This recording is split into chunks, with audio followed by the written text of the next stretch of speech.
The scene as a Schlumberger technician opens the world and lays bare its innermost secrets. As we enter the story of Saxon mystique, we find two engineers working frantically on the very paraphernalia required to perform their occult art. Call to arms stirs his ordinary raging storm of activity as they prepare for their date with destiny.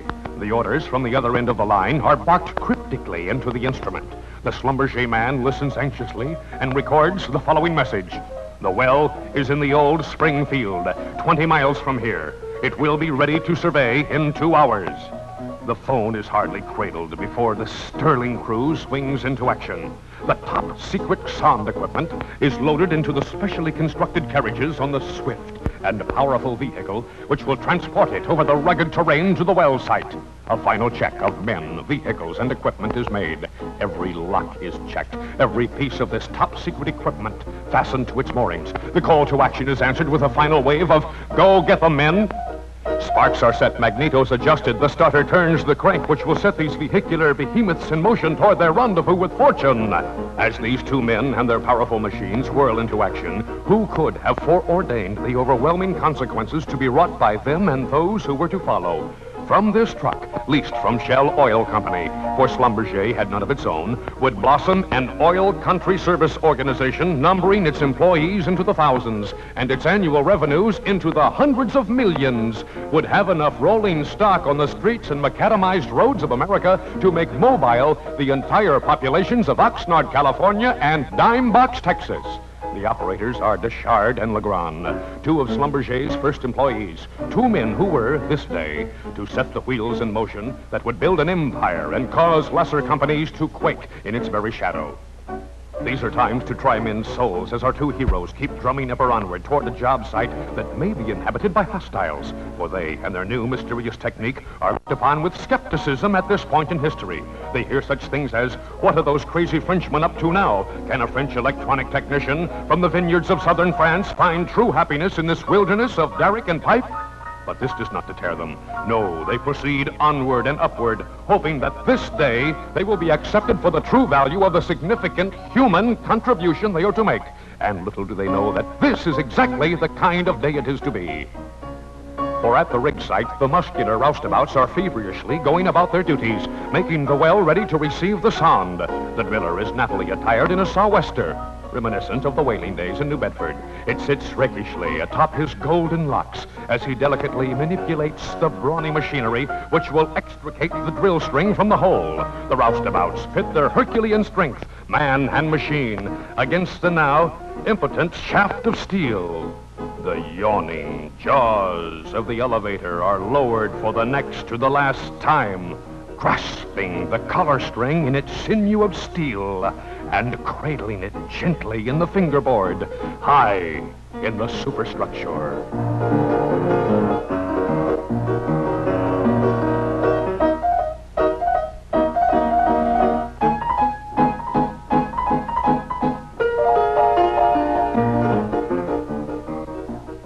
At last, the bit, now placid in its uselessness, breaks ground and the Schlumberger trucks are jockeyed into position. For now, and only now, is the well bore clear of all obstructions and ready to receive the instrumentation which will expose, to the trained eye, its innermost secrets. As soon as the bit is clear, Deschard and Legrand swing into action. A roustabout shoulders the son and hustles toward the wellhead. When the shiv wheel is centered on the hole, the tripods are set up and the instruments are made ready. Who was to know that at some future time, in some future place, all this would be handled from inside their very own truck? Legrand and Deschard hook up the sensitized cables to the winch drum.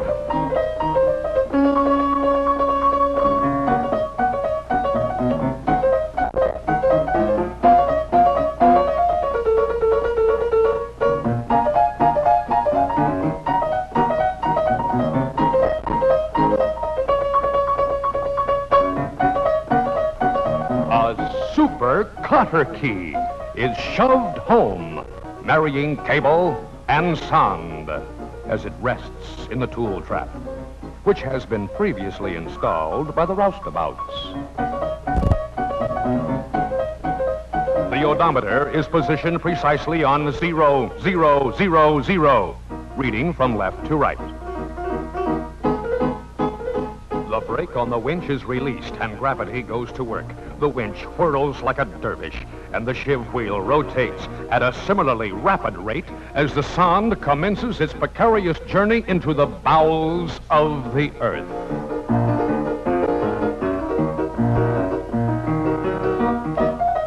As the odometer registers its story in depth, 2138, 2155, 2170, the Schlumberger technicians, sheltered from the vicious afternoon sun beneath a beach umbrella, watch anxiously as the instrument is lowered to the ultimate depth of 8,873 feet. Here, the measurement starts. All Schlumberger measurements are made coming uphole at all times. This is to ensure that the cable is always tight and depth measurements accurate. Just another of those little extras you get but never pay for with Schlumberger. As the sonde starts uphole, the synchronized shiv at the winch measures exactly 1 meter with every revolution. This is transmitted through a flexible shaft to the drive on the recorders. This transmitted energy drives the rolls of graph paper at a synchronous rate with respect to depth. One operator records the SP curve, the other the resistivity curve.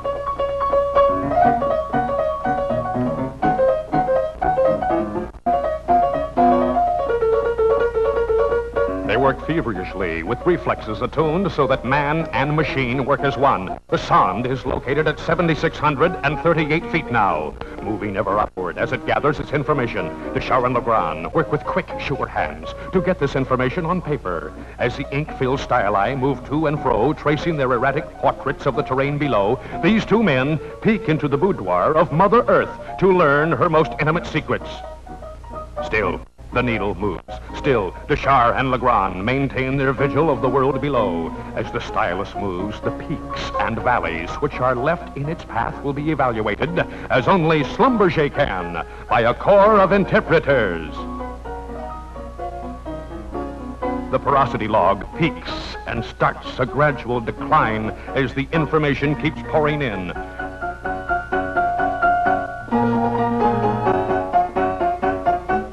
Note that the engineer, in his zeal to get all this information as accurately as possible, has moved from under the protection of his umbrella. This is dedication beyond duty, determination not found in the common man. As he works, he is unmindful of the sun which boils down on his now uncovered head.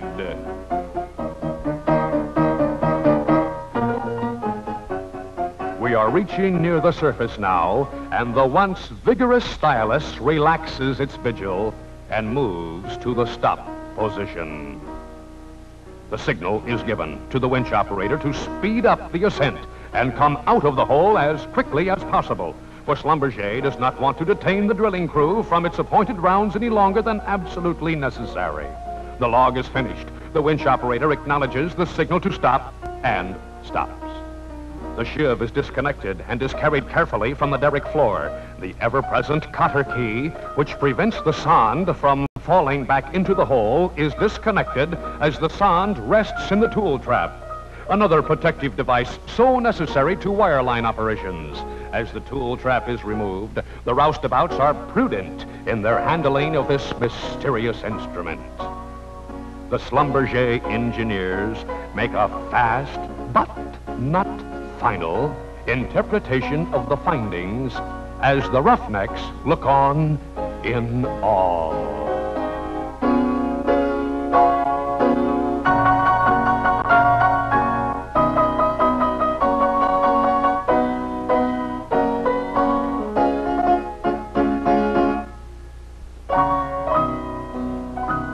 Deschar and Legrand make ready to return old number 1 and her contents to headquarters. The top secret instruments are restored to their rightful resting place. And as the sun sinks low in the western sky, the roughnecks wave a fond adieu to this weary band of industrious Frenchmen, who this day have demonstrated the true meaning of brotherhood. Pioneers who from these humble beginnings will lead Big Blue to the zenith of the industry. Men who will see their service become the standard by which others perform future services. Men who will someday be the good housekeeping of the oil industry, whose seal of approval will prompt engineers throughout this big, wide, wonderful world of ours to turn to their assistance and say, "Run me a Schlumberger."